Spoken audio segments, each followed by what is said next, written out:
Good afternoon, everyone. I'm going to try and get through the 50 lines or so of Aeneid Book 2, which contain within them Priam's death. Perhaps you also, forsitan et perhaps you also requiras, ask, quae fata, what was the fate of Priam? Uti, when he vidit, saw the fall of his captured casum, of his captae orbis, of his captured city, and the limina, and the doors of his palace tectorum convulsa ripped off, and the enemy medium impenetrabilis in the midst of his house.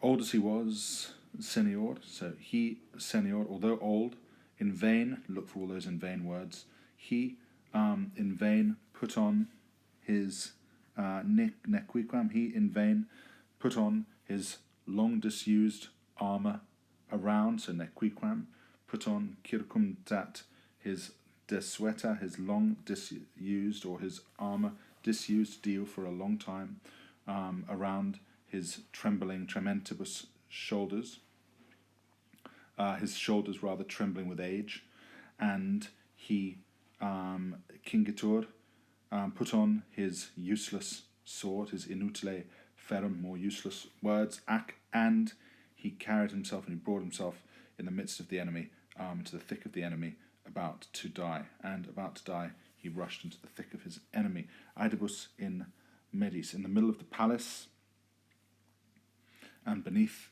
the open arch of heaven, sub aetidis, and beneath the open arch of heaven, there was a huge altar, and next to it the very old laurel tree, an ancient laurel tree, leaning against the altar, atque, and leaning against the altar and clasping the household gods, holding the household gods complex, embracing the household gods, penates, in its umbra, in its shade. Here, around the shrines, circum altaria, here around the shrines, in vain crouched nequiquam, in vain crouched Hecuba and her daughters, su, like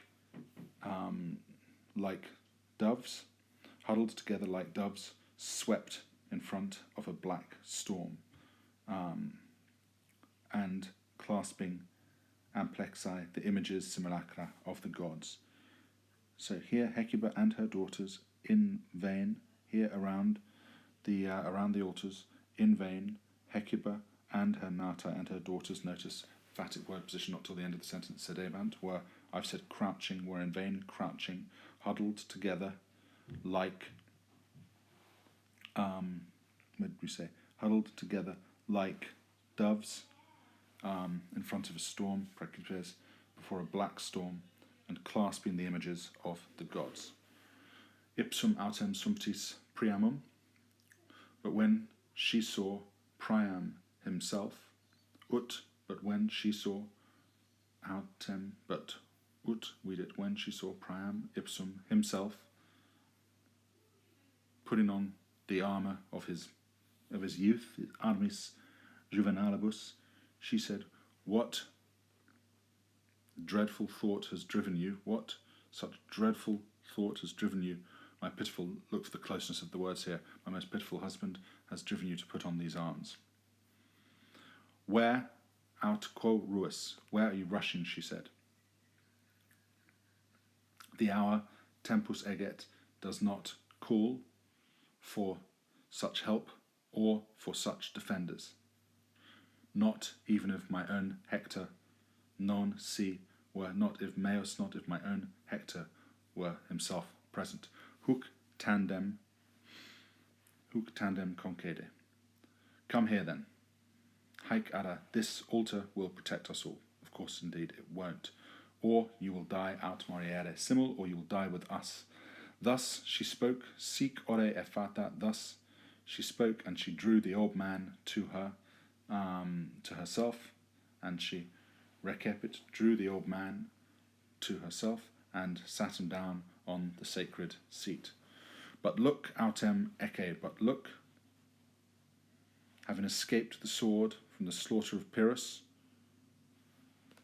through Pertella, through the missiles comes, or is, Polites, one of Unus Natorum, one of Priam's sons. He flees, Fugit, down the long colonnades. Again, look for the loneliness of the imagery here. And he runs across the empty hallways, Saucius on Jambomont here, wounded. Pyrrhus, blazing, presses upon him with his eagerness to strike, with his eagerness for the wound, infesto vulnera, with his eagerness to strike. He presses upon him, and Jamque, and now at any moment he will grab him, literally he will hold him in his hand, he will grab him, and he will overwhelm him, he will crush him with his spear. Ut tandem, when at last he came, evasit oculos, before the eyes and the faces of his parents, he concidit, he fell, and he poured out his life in a stream, cum sanguine, and he poured out his vitam, his life, with a multo sanguine, with a stream of blood, with a flood of blood. Hic Priamus. Then Priam, at this point, Priam, although quam in media jam morte, although he was now held in the midst of death, this idea, pathos there of Priam not realizing that he is within the midst of death, still did not hold back, nor did he spare his wrath-filled voice, turns it into Hendiadys. For your crime at Tibibut, for your crime and for such awful deeds, pro talibus ausis, for such, literally, what do we want to say? For such, we don't want to say brazen deeds because it sounds so old-fashioned. For such awful deeds, may the gods, if there is any pietas, if there is any righteousness in the heavens, if in the heavens there is any respect, if there is any piety, there is any reverence in the heavens which takes care of such deeds, may the gods perisolvant, may the gods pay you back, give you back fitting reward, and return their beta, and render you fitting thanks, and give back the rewards that are owed. You who fecisti, you who have made me look upon the murder of my own son, and you have shamed the father's face with death, with slaughter. At non ille, but that Achilles did not deal so with his enemy Priam. At non ille, but that Achilles did not deal in the same way with his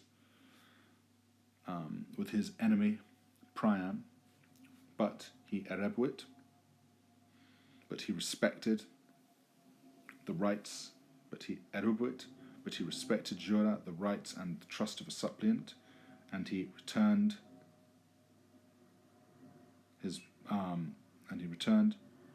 to the sepulchro, to the tomb, Hector's body without blood, literally Hector's bloodless body, and he sent me back into my kingdom. Sic fatus senior. Thus the old man spoke. Sic fatus senior. Thus the old man spoke, and he hurled his weak and harmless spear. And he hurled his telum imbella, his weak and his weak spear without force, his weak and harmless spear, which rebounded, quod protinus, which immediately rebounded from the echoing bronze, and it hung perpendit limply, nequiquam, it hung in vain from the top of the boss, sumo, from the top of the umbone, of the boss of the shield. To this Pyrrhus said, then you will bring this news and go as messenger. Then, to which Pyrrhus said, ergo, then you, referes, will bring back these matters, and you will go as messenger. And you will go as messenger to my father, the son of Peleus, of Peleus, as in Peleus and Thetis, Achilles' mother and father and mother, Peleus and Thetis. Therefore you will go and take these things, and you will go as messenger to my father Pelidai, the son of Peleus. Remember to tell that man, remember to tell him of my awful deeds. Remember to tell him, the sarcasm here is awful. Remember what is going to happen to him in Book 3 as well, as we find out from Andromache and Helenus, that he will be killed by Orestes. Remember to tell him of my tristia, of my terrible deeds, and tell him of my awful deeds and his degenerate, and his degeneremque, and his degenerate Neoptolemus. Nunc morere, and then those two final words, now die. Saying these things, saying this, he drew him to the altar itself, ad altaria ipsa, altariad, look for the elision there. Speaking these things, he dragged him trembling to the altar itself, and he and slipping, trembling and slipping in the streams of the blood, in multo sanguine, in the streams of the blood of his son. So he dragged him trembling and slipping in the streams of his son's blood. He wrapped his left hand in his hair, and he raised his right hand. He raised his right hand, and he raised his right hand, and in his right hand he raised up the flashing sword, the gleaming sword, and he buried it, abdied it, and he buried it to the hilt in his capulo, and he buried it to the hilt in his laterally, in his side. This was the end of Priam's fortune. Such was the end, the limit was the end, such was the final point of the fortune of the fate of Priam. This was the doom that fell to him, that carried to him, sorted by lot. Looking, gazing, maybe, at Troy on fire, and Pergamus, prolapsa, destroyed, laid low. He who was once quondam, he who was once the superbum, the lord of so many peoples, and terris and lands, the ruler of Asia. He lies, jacet, a huge trunk upon the litore, upon the shore, a head caput, severed avulsum humeris from the shoulders, a body without a name. Might even have some chiastic structure there. Wonderful. Well done, everyone. I will see you all when we get back. Thank you.